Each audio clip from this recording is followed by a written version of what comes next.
children are looking for two things at all times. Am I loved and am I safe? These children grow up and become adults.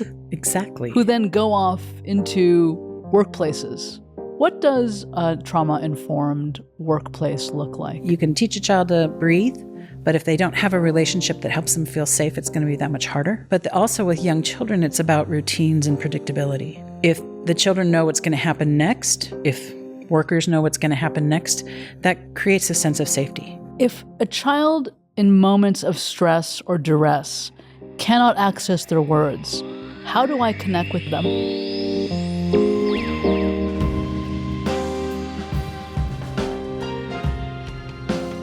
I'm Rainbow Jane Markell, and my definition of belonging is ever emerging.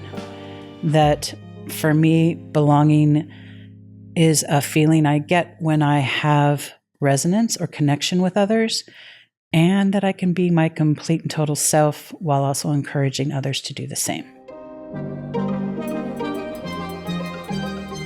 Rainbow, thank you so much for taking the time to come today and be on the show. I feel like I'm going to be doing my own work today in part of a therapy session as we have our conversation and dive really deeply into childhood trauma. You are the expert in childhood trauma. You are a childhood trauma educator.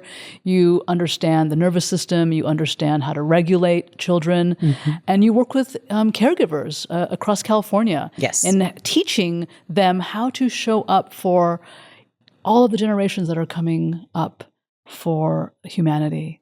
Yeah. And I am so excited to have this conversation with you. Thank you. And I think if you're listening and watching as a parent, this will be really fascinating for you.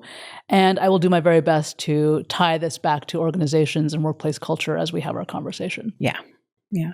Because how I came to being the trauma-informed care training and coaching coordinator is working with young children from 0 to 5 most of my adult life. It was my first job when I was 18. And my last job working directly with children, I left in 2015 as the director of an infant toddler program. Mm. So most of my life has been working with young children and the adults that work with them. And then I also, when we start talking about historical and intergenerational trauma, I was a diversity trainer for over 20 years and ran a certification program helping to train people how to talk about racism and how to heal racism. So this job kind of brings that all together for me in a beautiful way. Here's where I get really excited, which is historical and intergenerational trauma. You actually wrote some curriculum, and you specifically say that the curriculum was an anti-Black racism point of view. And I got confused when you told me this. And I said, so you mean that it's Black informed? And you said, yes. That's a much better term. Yes. Yeah. I mean, for me, when we talk about trauma, of course, there's the individual trauma that's on the individual system. And, talking about things like neuroplasticity of habits and how our brain develops patterns. For me, what was so exciting to talk about historical and intergenerational trauma was epigenetics and how we come into the world, but also how it impacts groups and cultures. So how my mom and dad raised me is intergenerational, and then going on to multi-generation goes through the family, and then the context of culture. And so when we wrote this historical and intergenerational trauma 6-hour training, we really wanted to have an experience that people could get what it's like. So all of the videos in the training, all of our examples highlight forms of racism against Black culture and against Black people, so that we can see, because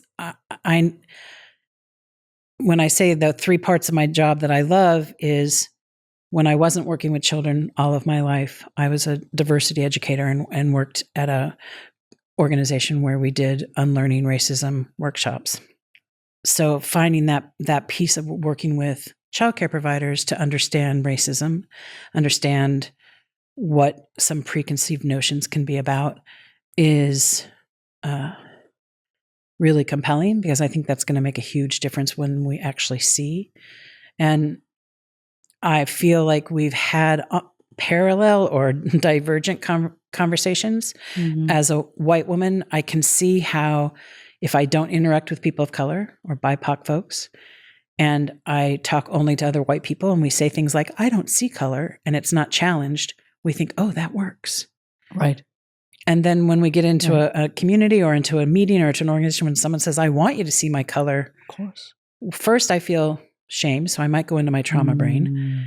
And second, I feel like I betrayed, so there's no safe place for me to go to explore this because white people told me to say, I don't see color. So finding that place for people to get support and move beyond what we're not offered to do. And so what I love about that training is people lean into being curious about how does this affect me and what preconceived notions do I have? You said you devoted 20 years to diversity training. You worked at Stir Fry Seminars. Yes. Stir Fry Seminars released a film called The Color of Fear. Victor Lewis was in that film. Yes. I met Victor Lewis many, many moons ago. I worked with Victor Lewis. Talk about what that film was about and the impact of that film and how you related to that film. So The Color of Fear was late 80s. It pulled together 8 men from different ethnicities, including white. And they spent a 3-day weekend talking about racism. And in that time period, it was pretty groundbreaking and revolutionary. Yeah, for sure. And we joke now that when we show The Color of Fear, it could be shown today, except, well, now they're coming back, but the men are in very short shorts. Yeah. So the only way you can tell it was done back then is what the men were wearing, not in what they're saying. And that, that makes me sad, but it's also compelling for the work we need to keep doing. Right. So many thoughts are coming to the front for me. You said, I was just at an event that explored how we can better support Black kids and Black families. You had a big takeaway in that moment. Don't expect Black children to follow your rules. It was about how to be better and to change our perspective so that Black children can survive and thrive. And a lot of it was change our expectations instead of seeing them as problem children. So I'll get to that. But one of the videos we show in that intergenerational trauma workshop is a study that teachers, early care and education preschool teachers were given some video. And there was a white boy, a white girl, a Black boy, and a Black girl. And they were told there's going to be some problematic behavior. When you see the challenging start to happen, hit your enter key. There was no challenging behavior. They were doing eye scan technology, and they were following who the teacher was watching. And the children were following who the teacher was watching. The teacher was watching the children. Saying, when you see something happening, hit the enter button. Okay. But there was no problems. But the teachers watched the Black boy, expecting challenging behavior. So if you take that and then bring it to how can we be different? I just want to take a moment here and pause and hold my heart a little more tenderly in that moment.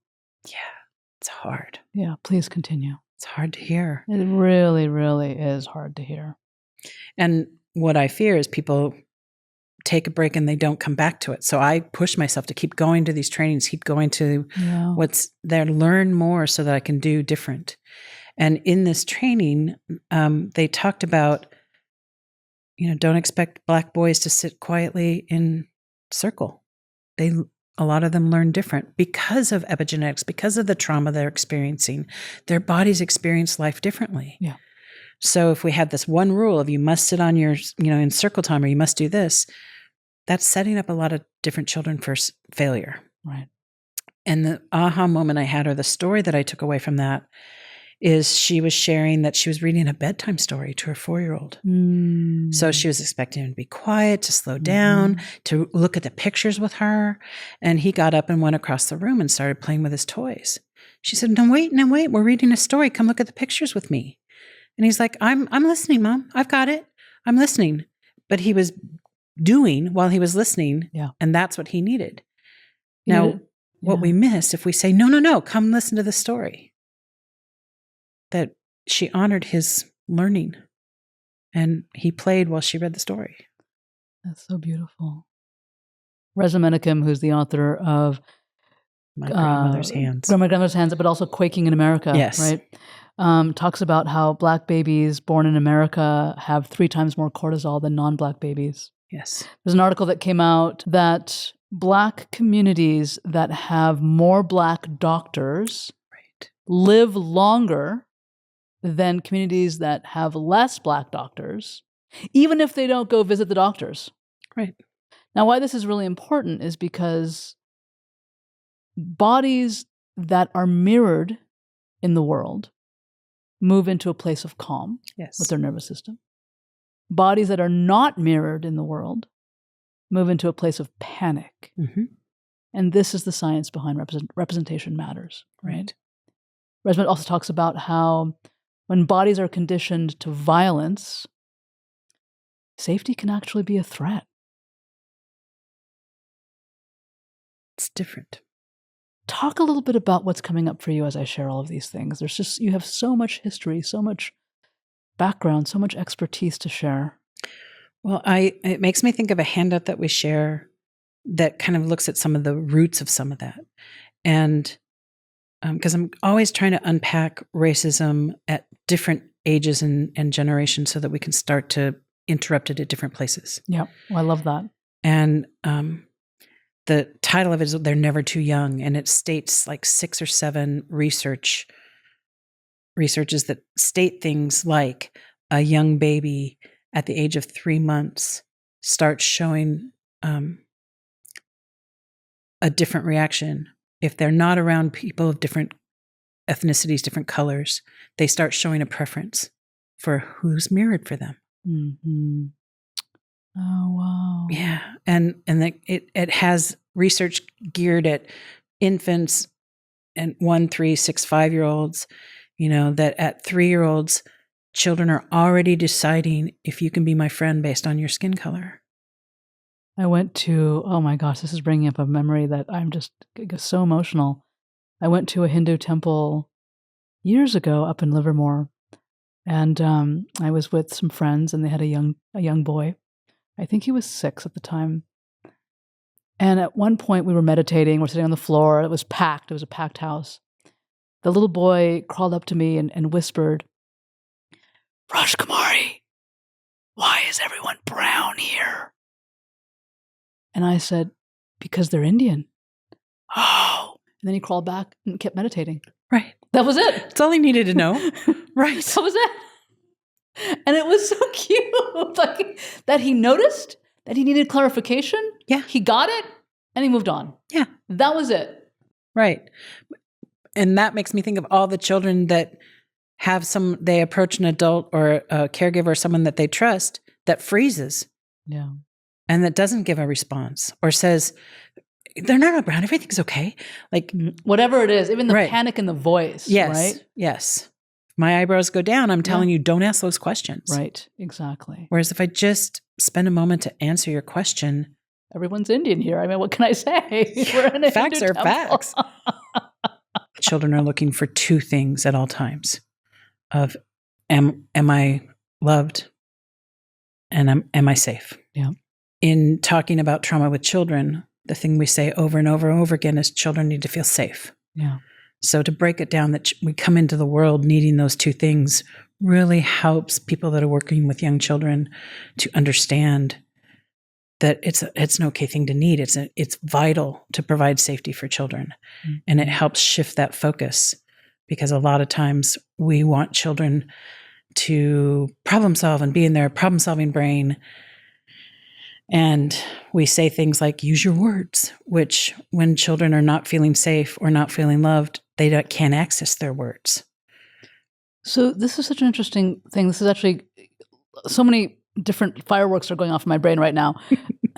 If a child in moments of stress or duress cannot access their words, how do I connect with them? How do I invite them forward? How do I get them to express themselves in any capacity that would allow me to meet their needs in whatever ways? Yeah. So for me, it's what I'm saying, what I'm doing before and during when they're in their stress brain, and looking for cues and clues. So helping them with understanding how to breathe when they're not in a stressed out brain. So when working with teachers, What are you doing in your circle times? When you're at lunch, are people practicing their breathing? Are you helping children with their tools and skills so that they can regulate themselves? I'm laughing. I'm laughing because all I can picture in my head is, how can I do circle time with adults in organizations? And how can I get them to really understand fundamentally how breathing is such a key and core concept? Well, that's one way I knew I was going to want to spend a lot of time learning from you was in the first time I took biology belonging. Your slides, breathe with a person breathing, was like fundamental. Like it was just a gentle reminder of things I already knew. But I'm like, wow, yes, breathe. Remember this. And it's kind of two-sided, because if the more we do it with children, the more they grow up learning how to do it. But we haven't done it with, I was never taught how to breathe as a child. There's so much to say about that statement in and of itself. Coming from having 3 open heart surgeries by the time I was 2 years old, right? I think breathing was something that was luxurious for me. Right. I was born cyanotic. So it means I was born a blue baby. So I wasn't getting oxygen coming out of the womb. Wow. And I immediately went into surgery right after coming out of the womb in order to get oxygen into my body. Right. Then I had my second surgery at 6 months, and then my final open heart surgery at 2 years old, where they did something quite inventive and innovative.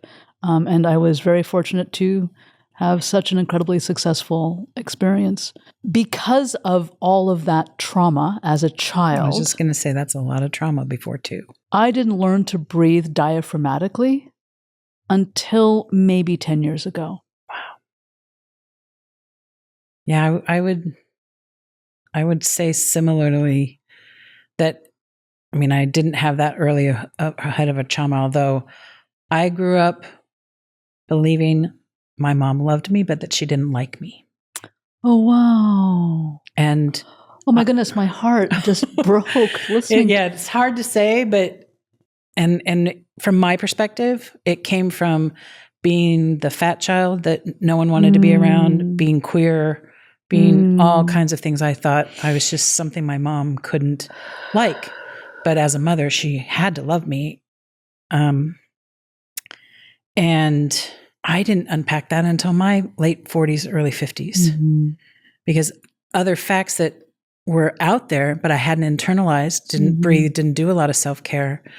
Fast forward all of that feeling not liked by your mother to when I was a director of an infant toddler program, kind of revisited everything with the trauma lens and putting together that my mom and dad always said they wanted 6 children, but they only had 2. And my brother telling me he heard Rachel's miscarriages, which my mom denied until in my 40s. She said, no, I didn't have any miscarriages. And then in her 40s, she's like, yeah, I had miscarriages. They found that she had cancer when she was pregnant with me. She had a complete hysterectomy when I was 6 months old. My dad's mother that lived with us committed suicide when I was 6 months old. So all this stuff happened, but I didn't internalize that. I internalized my mom doesn't like me to when I came to imagining my mom as a parent in my office when I'm the director of an infant toddler program. And I imagined myself saying to her, of course it was hard to connect with your baby. She represented so much loss. She represented the end of your, building a family. And like that totally shifted for me. Compassion came out on, and I could understand she probably did like me, but it was hard to be around me on some levels. Because of the representation that you held. Because what I represented. In her perspective. Yes. Right. Which totally softened me towards her and started a path towards unlearning that I could be likable. Right. You are very likable in my eyes. Thank you. What does the belief system of I am loved but I am not liked do to one's nervous system, do to one's biology, do to one's body? Yeah. Well, I think the story came to me when we were talking about breathing, is I feel like I was kind of holding my breath always, wondering who was going to make fun of me, if my mom was going to see me. Like there was not just not breathing deeply or diaphragmatically, but like waiting for the other shoe to drop, kind of almost holding my breath through a lot of my childhood. So all of that emotion and dealing with that emotion, we also lived in a family that didn't value emotion and valued, like, whenever I was upset, which was often because I was a highly emotional child, my mom or my dad would say, "There's a smile under there somewhere." And I wasn't allowed to be sad or upset. And so your sense of belonging was about casting aside the authenticity that you were experiencing, yes, the authenticity in self-expression that you were brave enough and courageous enough to have in that moment, and cast all of that aside in order to belong. yes, That's what you learned. that's what I learned. And to be, not to be sad about how people treated me, because you couldn't be sad about it or couldn't be angry. So just accept it, swallow it, wait for it to happen again, and know that I'm not going to get support from my family about it. One of the things that I love is the different definitions of trauma. So Bessel van der Kolk talks about the definition of trauma as something that's unbearable, right, and unimaginable. And Gabor Mate talks about trauma as the essence of loss of self. Right. My favorite definition is Sarah Payton's definition. So I'm a little biased. We all know this, which is being too alone. Yes. So what we're finding here is the theme of trauma is this experience of aloneness. Yeah. No matter your age. Right. As a child. Right. And when we have this experience or belief as children that we are not supported, this immediately brings us into the fight, flight, freeze response in our nervous system. Right. And because it's a limiting belief, right? It's our mindset in that moment that we have now made a decision about, I'm not supported, so I will be alone. Now my nervous system has found its way to a fight, flight, freeze response. How do I get out of this? Well, I think, that's one of the big questions, right? I had a response when you said we decide to be. I don't know that we decide to be. I think it's that alarmed aloneness as a response, but I don't feel like it's in my brain a decision. When I refer to Bessel van der Kolk, it's trauma comes back as a reaction, not a memory. So I'm transported to that moment and I'm feeling those feelings. And the way I would describe about how do we get out of that is through Dr. Dan Siegel. He calls it the flipped your lid. And I always joke, I worked with children so long, I call it flipped your lid because I'm nothing cuter than a three-year-old going, "I flipped my lid." That is so adorable. I had a 3-year-old that said that and it would always crack me up. But briefly or quickly, we're all born with our hindbrain, or what's similar to reptiles, is what's most lit up when you take like a CAT scan or a image of it. And what we share with reptiles, I imagine a reptile in the sun. So calm, everything's going fine. Something happens that says danger. You either run, you fight, or you freeze. And that's all the brain takes care of other things there too, but in terms of trauma and response and reaction, that's all the hindbrain does. And then around age 2 is when our limbic system wakes up, or this inside here, and that's about belonging and emotions. I think that's what gives us that horrible, terrible twos. Like children are in their terrible twos because their feelings are awake. And not that they didn't have them before, but they're most active. They start to wake up at age 2, and the children really feel their feelings. So at that point, the amygdala, so there's 4 parts of the brain that are really experienced by trauma. The amygdala wakes up and we call it the smoke detector. So when I start to feel feelings that are too much or too hard, a smoke detector goes off inside my limbic brain and says, "This is too hard, I can't feel this." So the reptile's there, ready to take over and say, "I got this. Fight them, kick them in the shins, run, do something." And so all of my... Or collapse. Or as we don't use it in childcare around fawning because it's children don't fawn. What is fawn? But fawning for adults is, I'm going to agree with everything you say. The people pleaser. People pleaser, world, yeah. yes. But it's not just because I want to please you. It's because I don't want to experience what's coming my way. It's actually, I want to avoid discomfort. Yes. Right. That's where it comes from.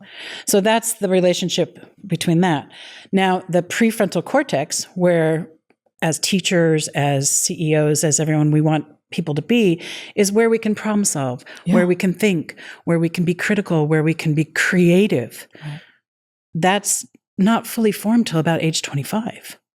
So when I first learned that statistic, my niece was not even in her early 20s yet. And I'm like, I'm expecting her to be a fully functioning adult, but she's not even fully there yet because all these synapses haven't formed. So then when you create trauma, the synapses become broken or shut down, and it's harder. So when we say you flip the lid, obviously my brain doesn't flip, but it goes offline. And it says, okay. It disconnects from the prefrontal cortex. Yes. So your prefrontal cortex goes offline. There's not any synapses going up there to problem solve. It's fight, flight, or freeze.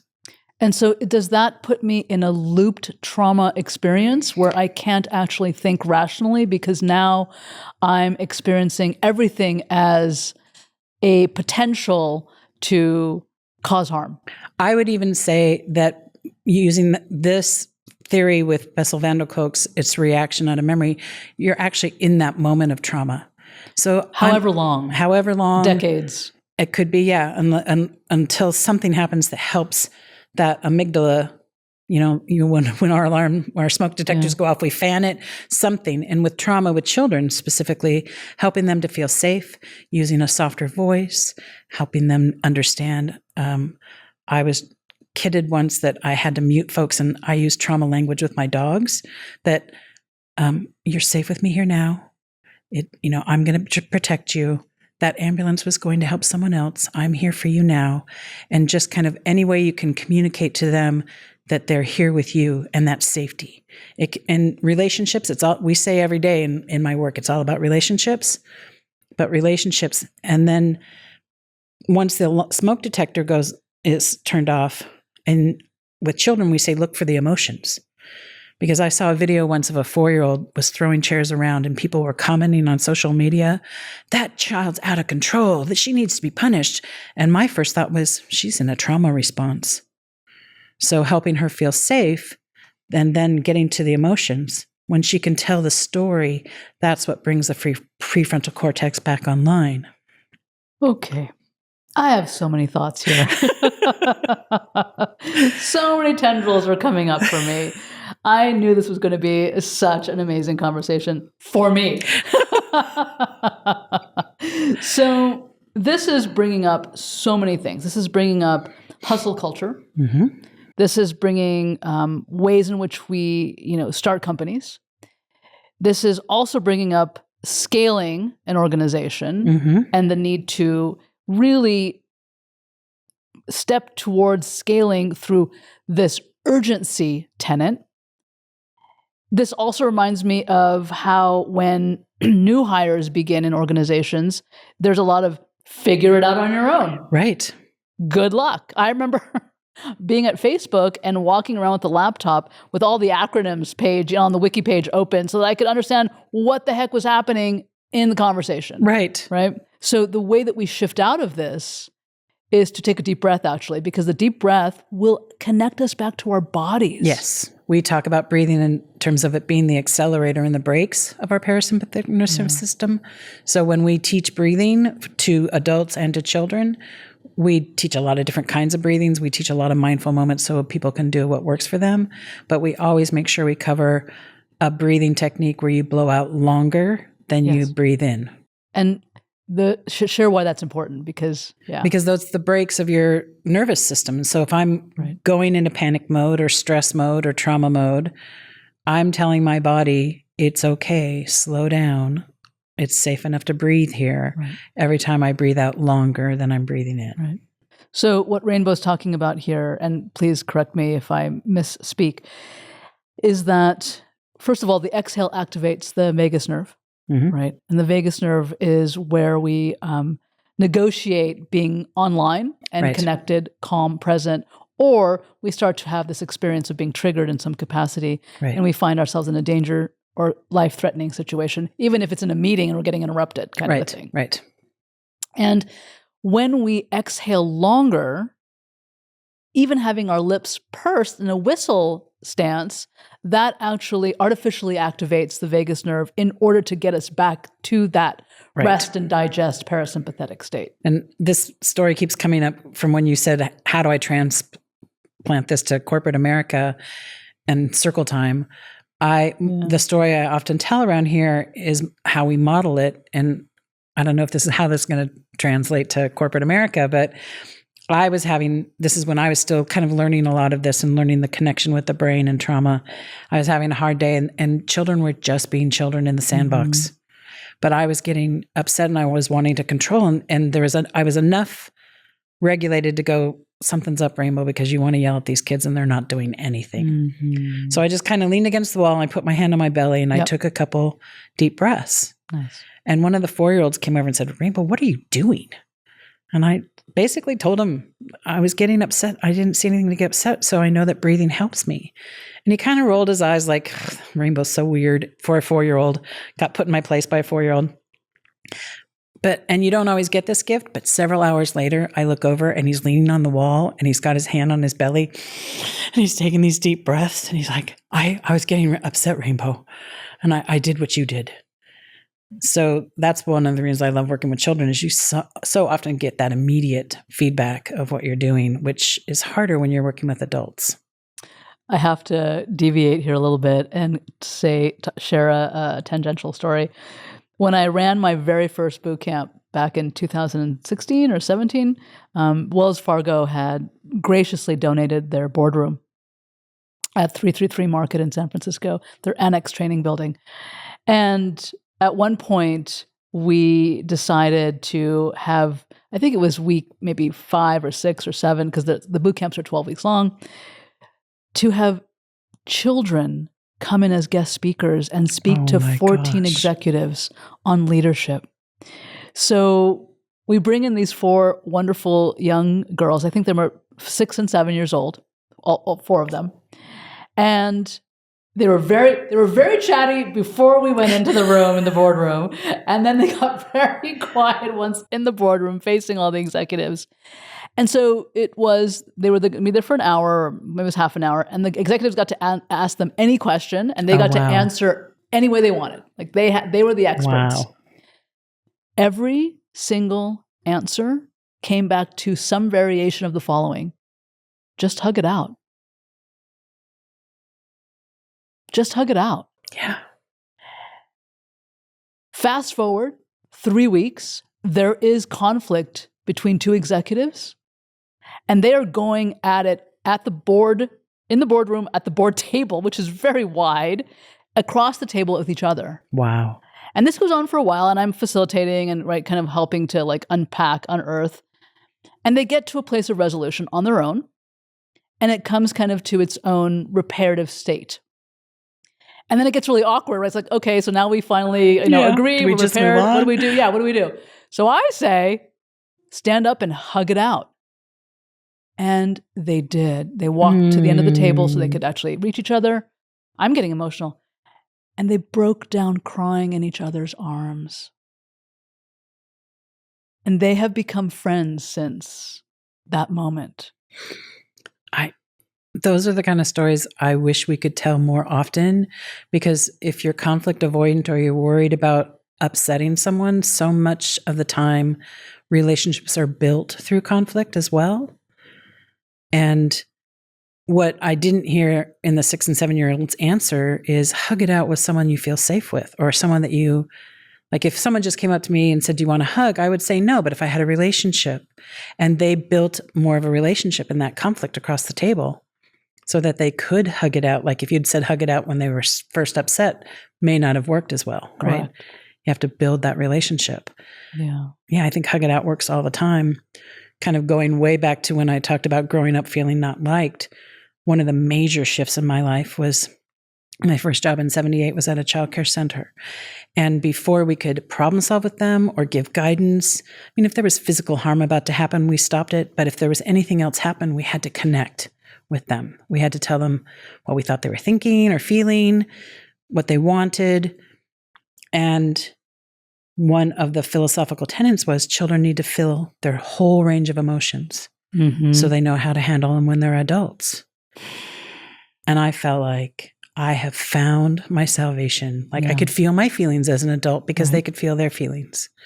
And I thought the world was going to be significantly changed because I thought all child care centers were doing this. Right. And then I left and it wasn't the case. But, I just, all of that in terms of meeting children where they are, if we could do that for each other without trying to problem solve, without trying to do it, just building relationships through listening and caring and empathy. Which is resonance. Yes. Right. And Sarah Payton talks extensively on resonance and specifically around resonant language. And resonant language comes from the right hemisphere and specifically comes from the care circuit. Yes. And being able to really name the emotions, the nuances of naming emotions. Nonviolent communication comes from that. Yep. Jaak Panksepp is, he's the author of the book Affective Neuroscience, and he really did this beautiful body of research around the circuits of emotion and motivation. We're hardwired for these particular needs, that when these needs are met, we get these particular neurochemicals that actually secrete. And if we don't get these needs met, because sometimes we don't feel satisfied, sometimes we don't feel loved, sometimes we don't feel protected, then we do it differently. We go eat pizzas or donuts, or we do video gaming or shopping, right? We have these addictive behaviors, these coping mechanisms that compensate for the unmet need that still access the neurochemistry for us. Right. And for me, all of this is relatively new research. I mean, for me, but I think in general as well, because our aha moments early in childcare working with infants and toddlers, I didn't have this information. I didn't even understand a lot of trauma responses, but we noticed with our toddlers, we called it the round eyebrow approach, because trauma, what we work with preschool or early care and education folks is when I come at you like, why did you hit that other child? Or why did you bite? I may be trying to figure it out, but I look angry. My eyebrows are down. And I'm like, why would you do that? What's wrong with you is what I'm communicating. Right. And I didn't know to use the trauma response of what happened to you. But what we did call it was round eyebrows. If I come going, there must have been a reason why you bit that child. And the way we learn this is when we saw each other and ourselves approaching children with the what's wrong with you, toddlers would run. They're like, you're not safe to me. I'm getting out of here. Or they'd freeze. But if we came with a round eyebrow, that they felt safe, they felt that relationship, and they moved to the emotions all that much faster. And then when they experienced it all day long, they had it for each other as well. This is so fascinating. If we were to kind of, tie this back to how to show up in meetings when things are not going well, right? When we have to actually give someone some difficult feedback or constructive criticism, as opposed to, why didn't this get done? Yes. Why wasn't this deadline made? What went wrong with this campaign? Why is this data off? What happened here? Right. What can you share more about this experience? Right. It's so interesting. I worked with Molly Park, who is a social justice, transformative justice educator. Okay. And I met her through Sarah Payton at one of the conferences. And she has a series of questions that are quite brilliant from transformative justice work around what happened here, what more needs to be known, what else can you share, right? What was missing that led to this occurring, right? And that asking these deeper questions, what's your biggest concern here? What are you most afraid of might occur? Right. When we get into these questions, this is all resonance. Resonance, but it also kind of gets us to the same place through a different route. So if my supervisor comes and goes, what happened here? What's wrong with you? Why didn't this get done? I come from my fight, flight, fright response. And I'm going to give you talk about fawning. I'm going to give you what I'm looking is going to raise your eyebrows and stop getting you mad at me. Mm-hmm. But if you come to me and say, this isn't what we expected, what happened? 9 times out of 10, my experience is people will tell you exactly why you didn't get the result that you wanted. And I get a lot more information than if I come from a, what the hell approach. So I just want to make a very salient point here that we may have missed. These children grow up and become adults. Exactly. Who then go off into workplaces. Whatever that workplace is, whether it's an organization in a tech company where I spend a great deal of my time or somewhere else, right? If you were to share what a trauma-informed workplace looks like, what are some things that you might come up with? What I can say is in the training we do around young children, and as I was thinking through them, I think they apply to workplace with adults as well. But we in the 6-hour training, we cover 3 hours of 5 overviews. And one is to think about well-being. We study child well-being, like what makes each child feel well. And that includes those breathing, helping children be regulated, that. The second one's all about relationships, that you can teach a child to breathe, but if they don't have a relationship that helps them feel safe, it's going to be that much harder. The third is understanding triggers, understanding when a child can be triggered and knowing them enough to know what happens, knowing that when a stranger comes in the room, that can be triggering for a child. So preparing them, giving them that information. And a lot of that is understanding triggers could be social, emotional, and trauma triggers.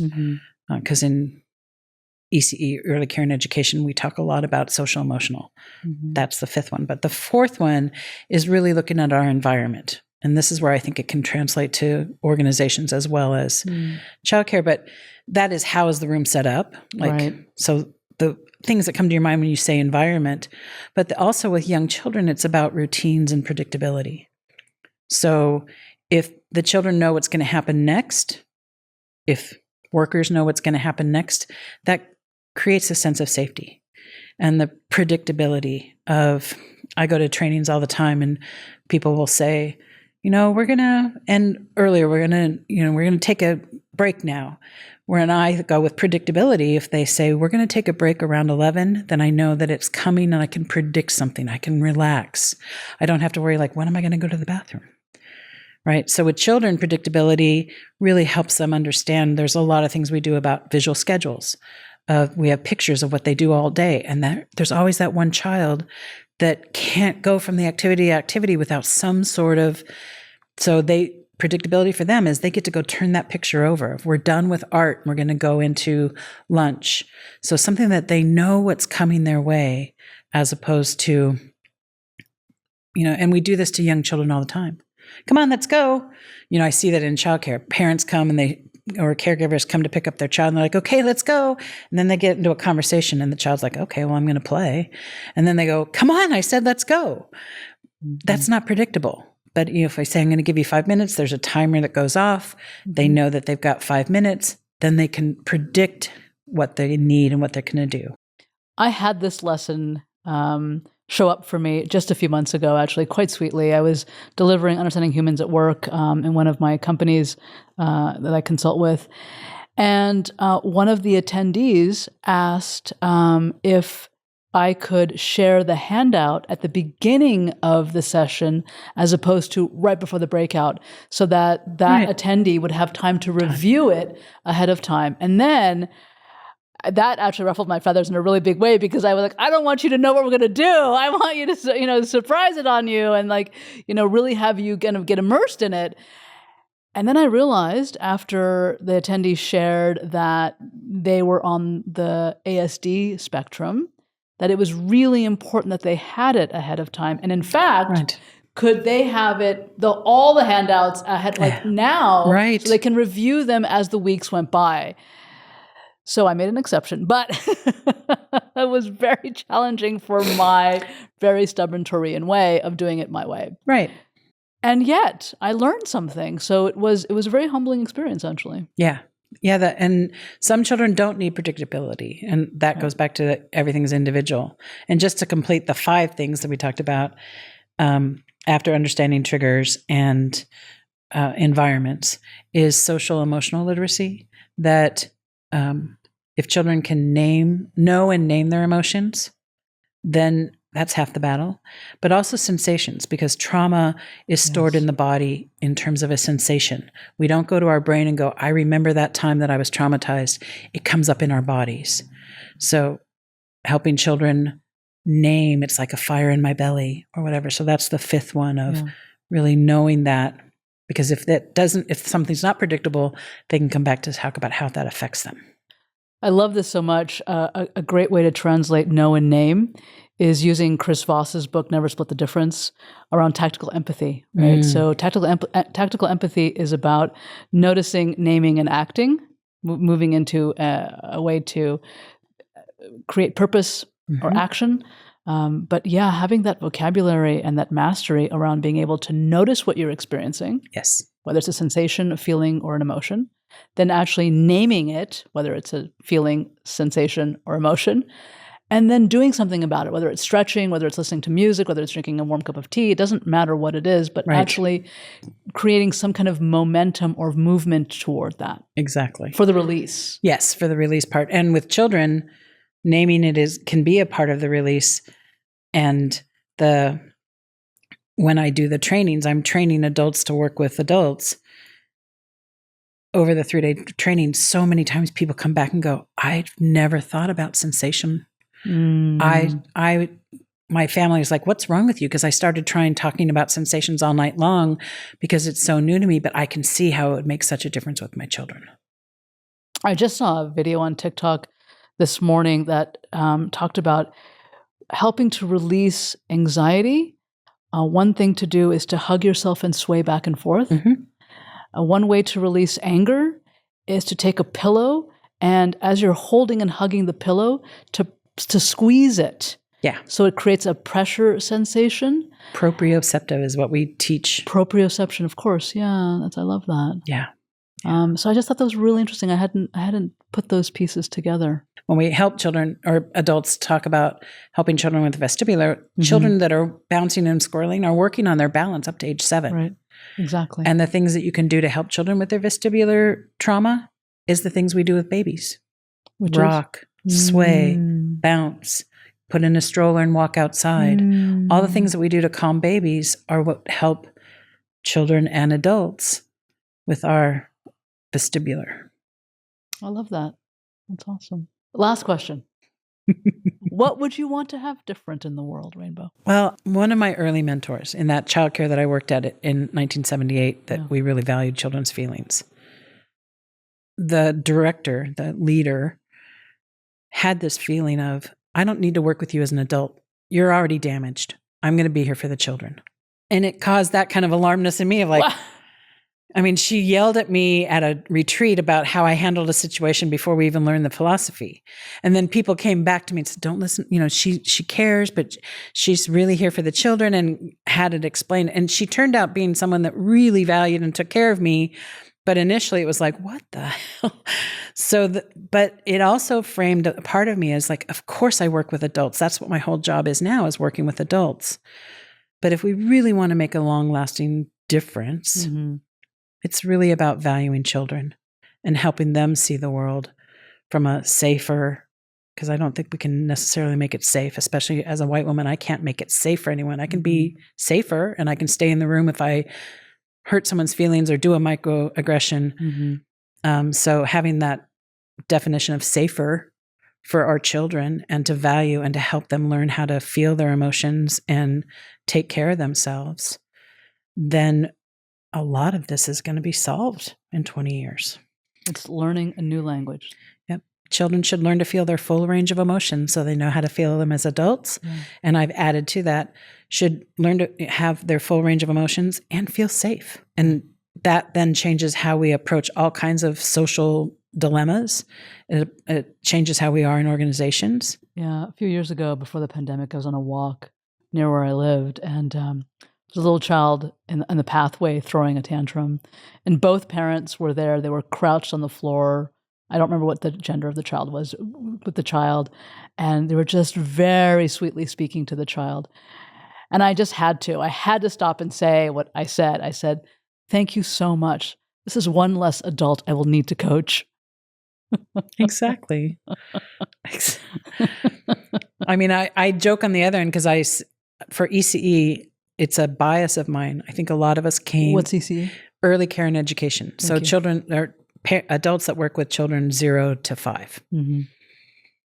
I think a lot of us get into this because we're trying to give to others what we didn't get ourselves. Mm. So we want children to feel loved. Yeah. We want children to feel taken care of. We want children to have everything that we didn't get for whatever reasons in our lives. Mm-hmm. And that can be really healthy. It can also be limiting. And so what I see my work as is helping those adults get the tools and skills so that they really can make a difference for children. Mm-hmm. But we still have so much room to grow. We still approach things in terms of labeling it challenging behavior, when really we're saying it's challenging for us. Exactly. That a trauma-informed way, and I think this would work in corporate America too, is to acknowledge that people do what they do, or children do what they do to either get something, avoid something, or get attention. And if we take the word just, they're just trying to get my attention. If we take the word just out and say they're trying to get attention, that's their job. And I think in organizations, it's our job to get attention for what we're doing well as well.